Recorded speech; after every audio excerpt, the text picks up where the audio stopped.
Hey, it's Rick and Grant from the Brilyant Heathanz podcast. Happy New Year, Grant, Happy New Year. Hey, Merry Christmas. and Merry Christmas. Yeah, it's been Been a two, couple three weeks. weeks since we've done a show.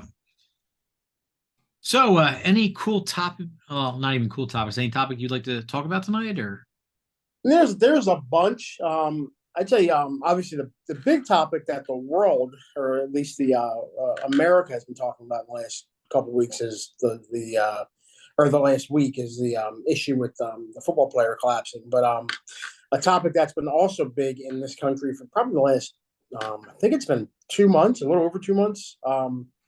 Is the murders that happened out in I think it was Moscow. I think it's Moscow, Idaho. Um, it's yeah, the you know what? I never. So I saw snippets here and there of it, and I did see when he was locked up locally. I saw like a small thing of that, but let's dive into that because I don't know a ton behind it. So it'd be interesting to hear some. so it's a really interesting case for a lot of reasons. It's a topic we may want to revisit later too because it's so. I guess I want to say it was between. I know it was between Halloween and Thanksgiving. I forget exactly when. Four kids, and I say kids. They're all I think two of them are in their College. yeah, they're college age. I think all of them were maybe like around the age of 20, something like that. But yeah, so four young people, young adults, in college at University of Idaho, I think, or something like that, were killed pretty brutally.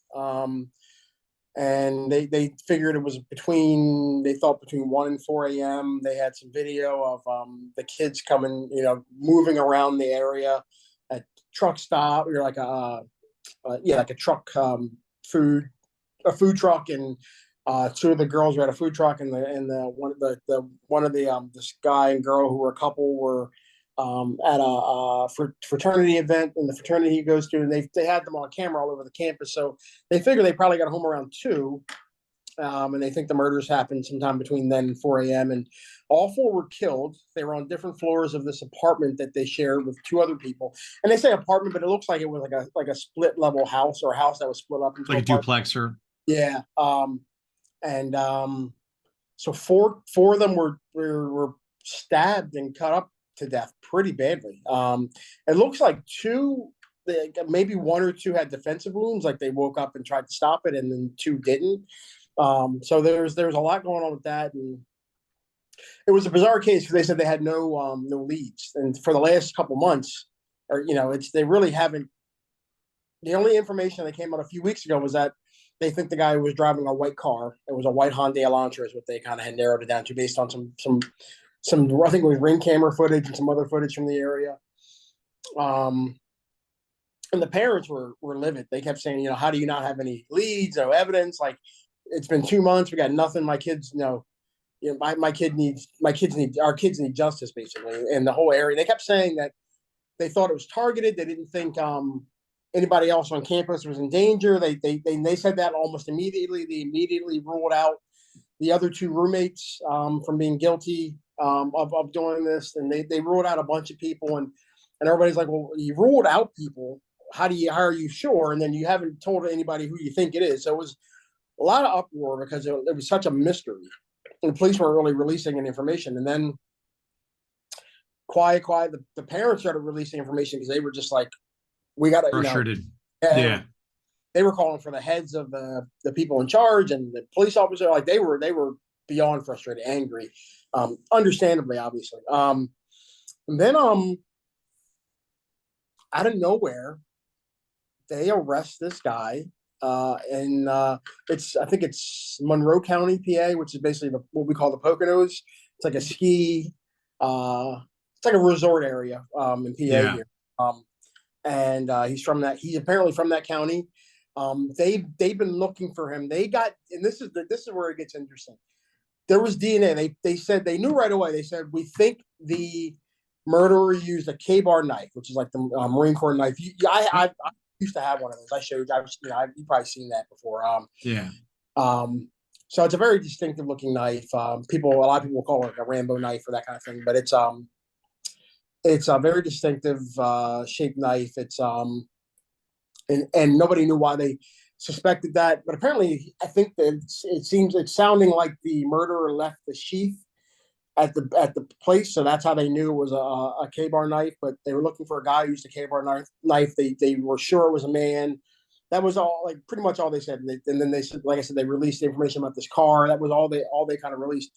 They arrest this guy. It turns out they got DNA all evidence off of the sheath, from the murderer, and the only reason they knew who it was is they were able to match his DNA with DNA submitted by a relative through a genealogy. Jesus. Yeah, how Wow. which is another series of discussions and debates about. It seems like all these genealogy companies are private companies, but Uh-huh. is there a central database where that information is going? Like, it makes you start to wonder. Like, it's really interesting. So Jump in real quick. And it's funny yeah, that you say that, because that was a big turnoff for me not to do it. Like, my mom begged me for, I think, 4 years, and mhm. I finally gave in, and because she wanted to see it. But that was sort of one of my thought processes why I didn't want to get it done. Not because I want to go out and murder somebody, just for the Right, fact that right. if there, I mean, not only is it that, but I mean, you get into biological things that can be done against, certain, like, there's just a lot of stuff that can happen with diving into genes and everything else. Well, so there's a couple things. And what you just said, like, I avoided it for a long time because of that. Also, it just felt like there was a big push and I didn't understand it. But then so many people were doing it. We eventually did it, and I mean, it is what it is. It's very easy to Yeah. get someone at this point anyway. So it's not like they really. It's very easy to get DNA from someone. As far as there's always been this theory that they've been able to make gene-specific bioweapons and stuff like that. Right. The more I've learned about DNA and genetic variants, and just how much, even there are very few people who are purely of one genetic Right. background, and I mean exceedingly few. Like, it's when I say very few, like, very is not a strong enough word. Like, there's a rare number of people who are only of one genetic background. So Right. design target any specific race or gene or ethnicity and not risk damaging yourself or people that you care about is almost impossible. Right. So I don't worry so much about that, but it is interesting that it's being used um, in this way. And again, like, you think, for me, the first thing I thought of is I thought each of these companies that offer these services are private, separate companies, but it kind of makes me think, like, there's got to be a central database. Like, how would they know to look for his DNA in a genealogy database if Right. there's a database to access? Otherwise, you'd have to contact every company.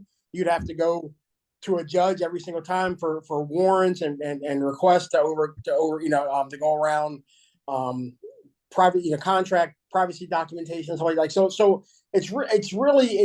tells me, like, there had to be a central area for them to go to get that information. Um, Yeah. so that's it. That was more disturbing for me because, again, like, So why did they trace his family back to Pennsylvania, and then that's where they started focusing? perhaps I don't. They haven't said. I'm assuming it was something like that. Okay. But they knew. Honestly, I think they probably what happened. And I'll tell you what probably happened was once they got matched the DNA to a genealogy, they probably could trace which family members were in that area. Yeah. Like, who is in that area, and then who fit certain profiles. And if they already knew they had the white car, which people that fit this genealogical profile owned a white car that fit this general description. It Right. probably was something that simple instead of the family in PA. But yeah, so they think they had him. His family does a routine around the holidays, and everybody's like, "Oh, his parents are helping him."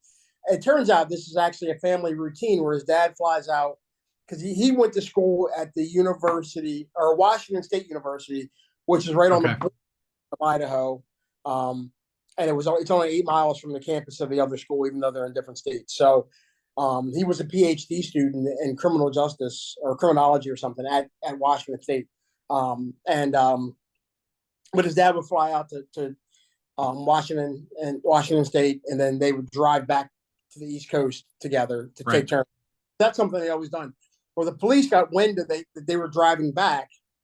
The police in Washington State and in Idaho, and they contacted the police in Indiana. They were able to GPS them some kind of way. I don't know. I think they triangulated his phone, and said, "Hey, can you pull him over? We need you to get body cam footage of his hands because they need to see if he had marks on his hands." So they stopped him twice, and now they have like the footage has come out about them. And I'm like, and I was joking with a buddy of mine today at work, and I was like, "How did he not know that Yeah. he under watch at that point? Like, you got pulled over twice in the same state and didn't get a ticket. Like, Yeah. that should have been your first clue. Something's wrong." Hey, you didn't use your blinker, but we're gonna let you go this time. Right, Yeah. right. And then like you're pulled over again, like 20 minutes later. Like, come on, dude. But yeah, so they arrested him in PA, and I think he just got extradited back to Idaho today. And apparently he was acting like a nut job in the cell, in the holding cell where he was at, and which makes me wonder if he's going to try to go for like an insanity defense or something. Which Did they really say why he did it or why they think he did it? they have not released a motive or even a speculation to a motive. There doesn't appear to be at this point any connections between him and any of the victims. But what's interesting is a while back he had posted on Reddit, and I actually use Reddit more for social media than anything else. I never comment. I don't say anything. I just kind of lurk. I read comments and I kind of laugh and stuff. And I usually stick to a lot of joke forums, memes and stuff like that. But I have a couple that I follow, and I think one of them is like I forget what it is, but it's like a criminal justice it's like a true crime. I think I want to say something like that. But he had posted in one of the criminal justice forums that he was a PhD student. He was doing surveys. Apparently, surveys were actually authorized by Washington State's PhD program, and he was looking for people who have been convicted of felonies, violent felonies, who would be willing to comment anonymously how they chose their victims, what their thought process was, like all kinds. Yeah. Wow. So it's like people are going back now and like, whoa, even though it was approved by the university, was he actually using this for his own research? Yeah. So it's there's a lot of interesting things. And the crazy thing is when that post went up, I remember reading that post when it was actually live. Wow. So yeah. So Dude, that's some Jeffrey Dahmer type shit right there, man. Yeah, somebody put up screenshots. I was like, wait, I remember reading this post when it was up. It was Right. like, yeah, crazy. It's a crazy story. It's a really interesting story. You know what? And I mean, I guess that goes into the mental health of people today. I don't know if you heard the story of the female Uber driver down south. She picked up a fare, took him to a hotel. He stabbed her like 8 times, a couple times in the neck, in the chest, walked away, walked into his hotel room. One of the people around saw it happening, called the police. Police knocked on his door at the hotel. He opened up, admitted what he did, and basically just said that he woke up that morning and wanted to kill somebody. So he did. And it was just, she didn't do anything random, nothing. It's just he chose to just stab her to death. Like, it's just crazy, man. I mean, mental health wise, there's a lot. People are having a lot of bizarre breakdowns. World's in a really, really strange place. I don't know if you're familiar. There's a guy who was on the Ellen show. He had been a dancer on like a bunch of dance shows. Yes. And he just committed suicide.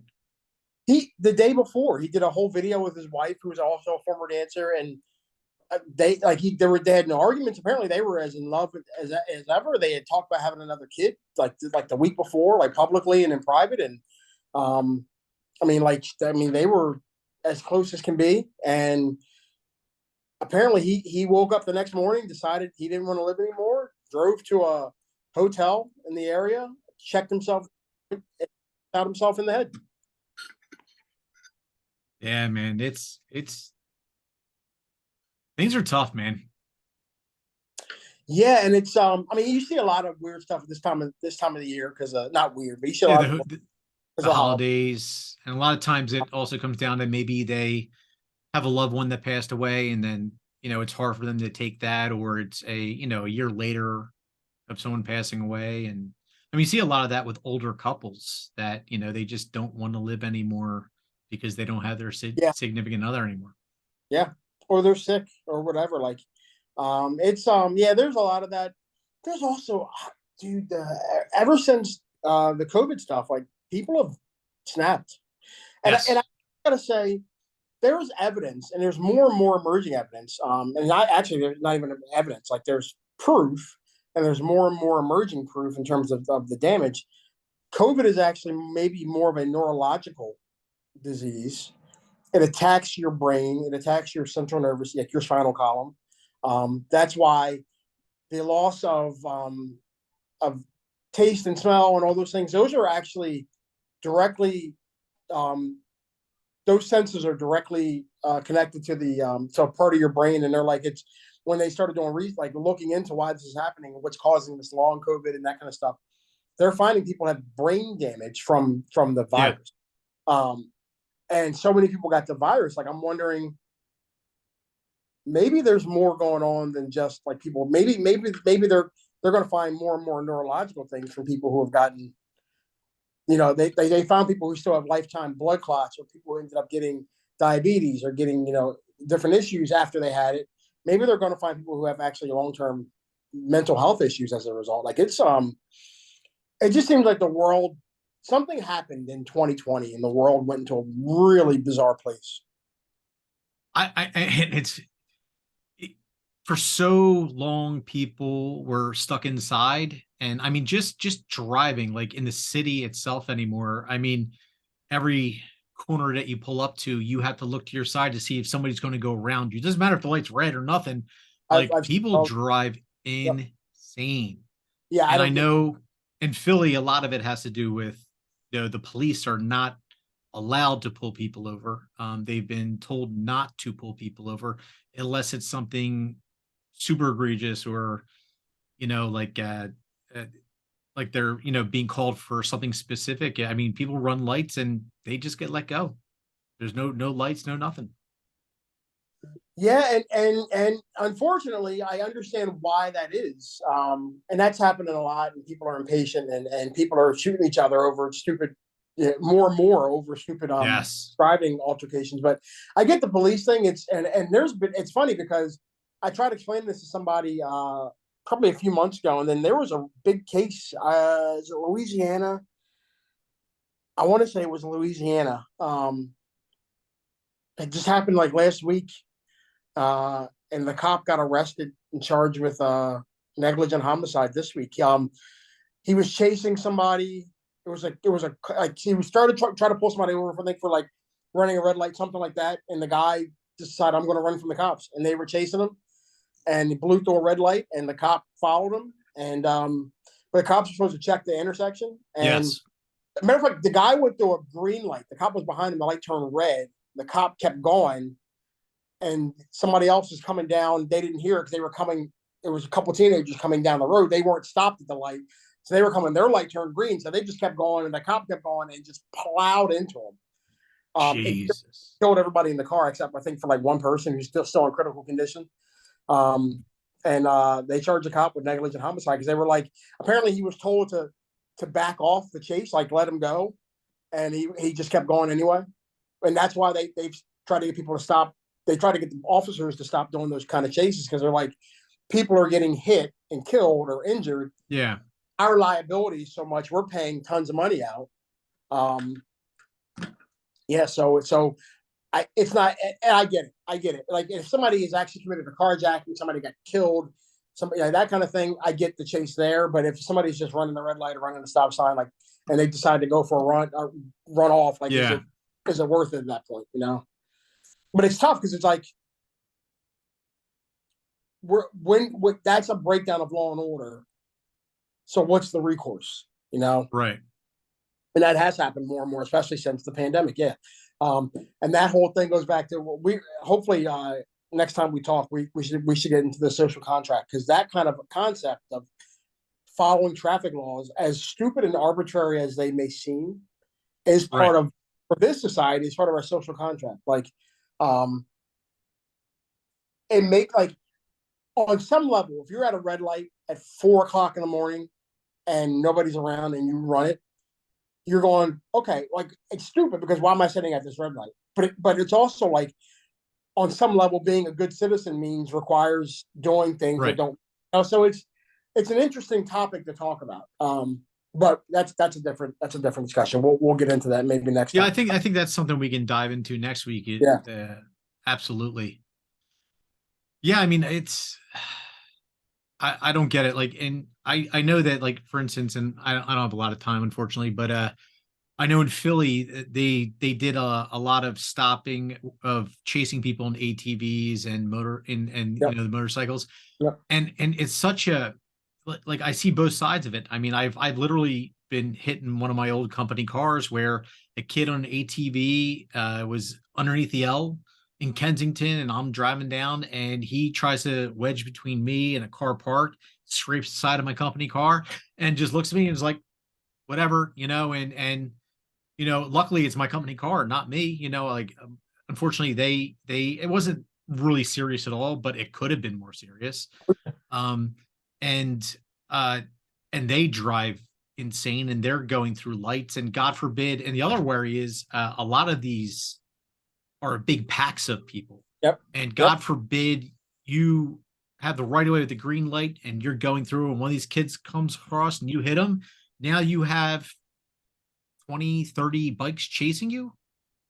That's a whole different issue by itself.